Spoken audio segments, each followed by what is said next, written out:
আমার একটা হৃৎপিণ্ড, সেটাই আল্লাহ নিয়ে গেছে। পরশুদিন বলছে, বাবা আমার একটা বর্দা কিনে দাও। আমার স্যান্ডেলটা দেখে 3 বছর পুরাতন ছিঁড়া, কিন্তু আমি আমার স্যান্ডেলটা পাল্টাই না, সেলাই করে নেই, কিন্তু আমার বাচ্চাদেরকে আমি কষ্ট পেতে দেই না। শুধু একবার বলছে, বাবা লেসে খাবো। আমার মেয়ের মোবাইলে আমার নাম হলো 500 ছবি আছে। আমি এখনো সাহস পাইনি আমার মেয়ের একটা ছবি বের করে দেখতে। আমার সেই সাহস নাই, আমি সেই সাহস হারাই ফেলছি, কারণ ও আমার ছিল হৃৎপিণ্ড।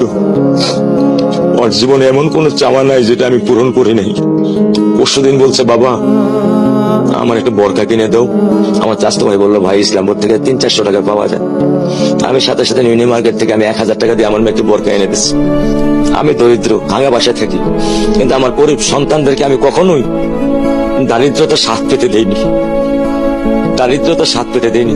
আমার বড় মেয়েকে এখন আমি সেলোরার থেকে জামা কিনে দিই।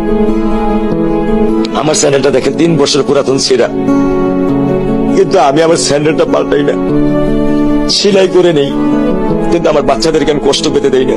শুধু একবার বলছে, বাবা লেসে খাবো। আমি 1 মিনিটও দেরি করিনি, 1 মিনিটও আমি দেরি করিনি। ও আমার একটা হৃৎপিণ্ড, সেটাই আল্লাহ নিয়ে গেছে।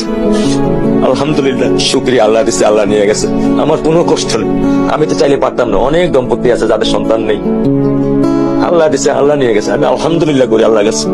আমার কোনো কষ্ট নেই, আমার কোনো কষ্ট নেই।